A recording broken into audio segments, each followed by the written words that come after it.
दंडोत प्रणाम। त्वमेव माता च पिता त्वमेव, त्वमेव बंधुश्च सखा त्वमेव, त्वमेव विद्या द्रविणं त्वमेव, त्वमेव सर्वं मम देव देव।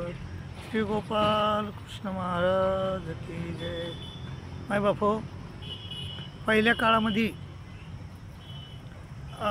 ऋषीमुनी जे होते, साधू संत होते, ते आश्रम करून राहायचे आणि गावाच्या म्हणजे लोकवस्तीच्या दूर राहायचे ते। आणि लोकवस्तीच्या दूर राहून तिथं विनामूल्य मुलांना शिकवायचे आणि शिक्षण झालं की ते मुलं आपापल्या घरी जायचे। मग ते राजाचे असो, ब्राह्मणाचे असो, कोणाचे असो, कोणाच्या बी मुलाला ते शिकवण्याचा काम करत असत। तर हे असे जे आश्रम होते, त्या आश्रमाला काही लोक त्रास देत असत। हे राक्षस लोक त्याला आश्रमवासियाला त्रास देत असत। पुन्हा काही सहस्रार्जुनासारखे जे लोक होते ते पण त्याला त्रास देत असत। तर हे ऋषीमुनी वाईट कधी वागत नसत, परंतु हे जे सहस्रार्जुनासारखे लोक तिथं जाईत आणि त्या ऋषीमुनींना त्रास देत असत। सहस्रार्जुन नावाचा राजा जमदग्नी नावाच्या ऋषीच्या आश्रमात गेला आणि त्या जमदग्नीजवळ एक कामधेनू होती। त्या कामधेनूनं स्वयंपाक केला, त्या याला जीव घातलं कोणाला, सहस्रार्जुन राजाला। पण त्या सहस्रार्जुन राजा म्हणला की ही गाय आम्हाला देऊन टाका, तुम्हाला काय करायची। आणि ऋषी द्यायला तयार नाही ते जमदग्नी। आणि मग ती गाय तो म्हणला, जमदग्नी म्हणले आम्ही ही गाय तुम्हाला देऊ शकत नाहीत, परंतु हा म्हणला मी नेल्याशिवाय राहत नाही। आणि मग यानं ती गाय ओढून नेण्याचा प्रयत्न केला। ती गाय जायला तयार नाही। मग त्या गायीला बी मारलं त्या सहस्रार्जुनानं आणि त्या जमदग्नी मग त्या मधात पडले, जमदग्नीला मारलं आणि रेणुका जी त्या जमदग्नीची पत्नी होती तिला बी मारलं। आणि मग असे वाईट घटना पहिल्यानं आश्रमात घडत असत आणि जे राक्षस लोक येऊन देखील त्याचे यज्ञ नष्ट करत असत। तर अशा घटना घडत असत, परंतु ते जे ऋषी होते ते सात्विक ऋषी होते। ते तिथं ते वेदाचा उपनिषेधाचा गीतेचा अभ्यास मुलाला शिकवत असत आणि मुलाला उत्कृष्ट करून ते बाहेर पाठवत असत। पण त्या आजकाल जे आश्रमात दिसतात तुम्हाला, तर त्या आश्रमामध्ये स्त्रियाचं शोषण होतं आहे, तिथं लहान मुलाचं शोषण होतं आहे, मुलीचं शोषण होतं आहे।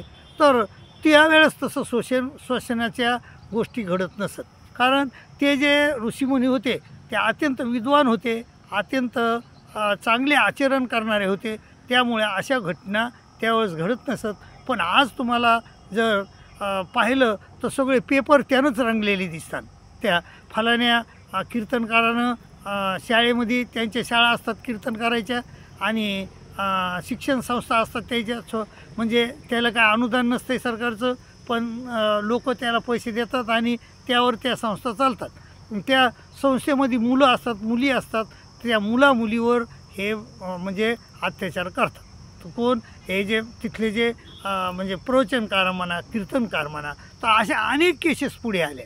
तर आणि पुन्हा का होते असं, कारण त्या कीर्तनकारालाच 4-2च अभंग येतात आणि त्या 4-2 अभंगावर तो कीर्तन करतो आणि त्या कीर्तनात जे संतांनी सांगितलं आहे ते संतांच्या आचरणाप्रमाणे सांगितल्याप्रमाणे तो आचार करत नाही, पैसे घेतो कीर्तनाचे हजारो लाखो, आणि मग त्याची संस्था मोठी होती त्याच्यावर। आणि मग संस्था मोठी झाली, पैसा जमा झाला की मग हा पैसा जमा झाला की पैसा माझा आणतो आणि मग हे तिथल्या मुलीवर अत्याचार करतात, मुलावर अत्याचार करतात आणि स्त्रिया येणाऱ्या त्यांच्यावर देखील अत्याचार झालेले प्रकरणं पुढं आलेले आहेत। तर हे का होतं आहे, कारण याला ज्ञानाचा अभाव आहे, ज्ञानाचा अभाव आहे, सद्वर्तनाचा अभाव आहे। जसे पहिले लोक साधू लोक सद्वर्तनी होते, वशिष्ठ ऋषी स्वतः रामाचे गुरु होते ते, आणि धौम्य ऋषी स्वतः पांडवाचे गुरु होते, आणि शुक्राचार्य स्वतः म्हणजे दैत्याचे गुरु होते, बृहस्पती स्वतः देवाचे गुरु होते, देवतेचे. तर असे जे उत्कृष्ट लोक होते, सदाचारी लोक होते, ते तसे लोक आता राहिले नाही. आणि त्या का राहिले नाही? कारण त्यांच्याजवळ हा विद्याभ्यास करत नाहीत. ते गीतेचं तत्त्वज्ञान म्हणजे वाचत नाहीत. गीतेमध्ये काय आहे, शास्त्रामध्ये काय आहे, पुराणामध्ये काय आहे. अनेक संतांनं अभंग लिहून ठेवले, त्या अभंगामधून काय सांगितलं आहे संतानं याचा विचार करत नाहीत आणि आपल्या मनमानीनुसार चालतात. आणि मग हे असे कामं त्यांच्या हातून घडले जातात. तर हे आश्रमातच असे गोष्टी घडतात असं काही नाही. तर गृहस्थाश्रमात देखील अशा काही दुःखद घटना घडत असतात. तर दशरथ राजाचं जे घर होतं, जे साम्राज्य होतं, त्या साम्राज्यामध्ये देखील दुःखद घटना घडल्या. तर साधारण लोकांच्या घरी घडणं काय मोठी गोष्ट आहे का? आता काय घडली घटना? तर रामाला राज्यावर बसवायचं होतं, रामाचा अधिकार होता. आणि मग रामाला सांगितलं की उद्या तुला राज्याभिषेक आहे. आणि मग तयारी झाली तशी, परंतु कैकेयी माता ज्या होत्या त्या कैकेयी मातेनं अंगात आणलं आणि कैकेयी मातेनं आपलं वर दिले होते दशरथ राजाने त्याला 2, आणि ते वराचं शस्त्र त्यानं बाहेर काढलं. आणि ते म्हणले की मला पहिल्या वरानं भरताला गादीवर बसवा आणि दुसऱ्या वरानं रामाला 14 वर्ष वनवासाला पाठवा. आणि शेवटी तेच झालं. रामाला 14 वर्ष वनवासाला पाठवण्यात आलं आणि त्या विरहामध्ये दशरथ राजे मृत्यू पावले.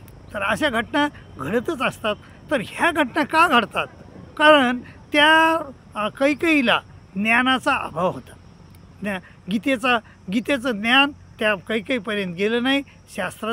शास्त्र त्या गेलं नाही त्या बाईपर्यंत. आणि म्हणून त्या बाईला अशी बुद्धी सुचली.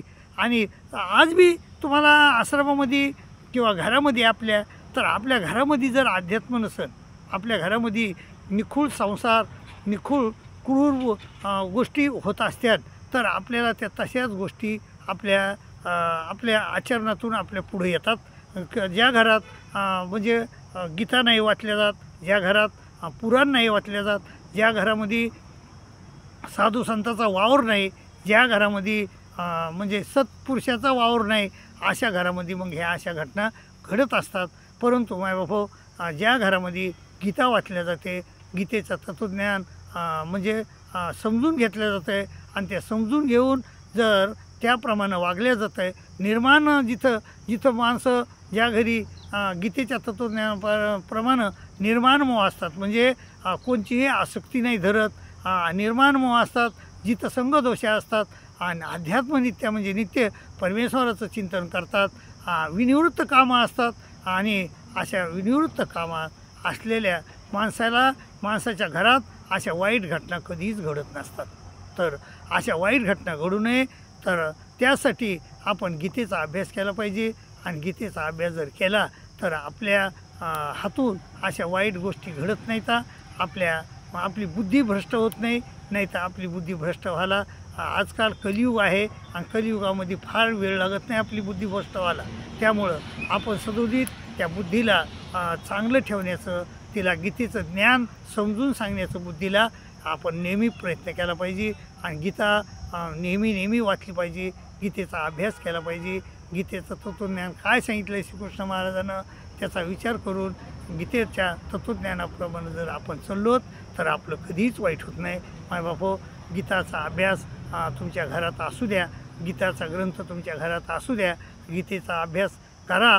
गीतेचं तत्त्वज्ञान काय आहे गीतेमध्ये सांगितलं ते समजून घ्या आणि त्या गीतेच्या तत्त्वज्ञानाप्रमाणे चला, तर तुमचं भलं होईल. नाही तर हे अशा वाईट घटना आपल्या घरी घडतच असतात, तर त्या घडल्याशिवाय राहणार नाहीत.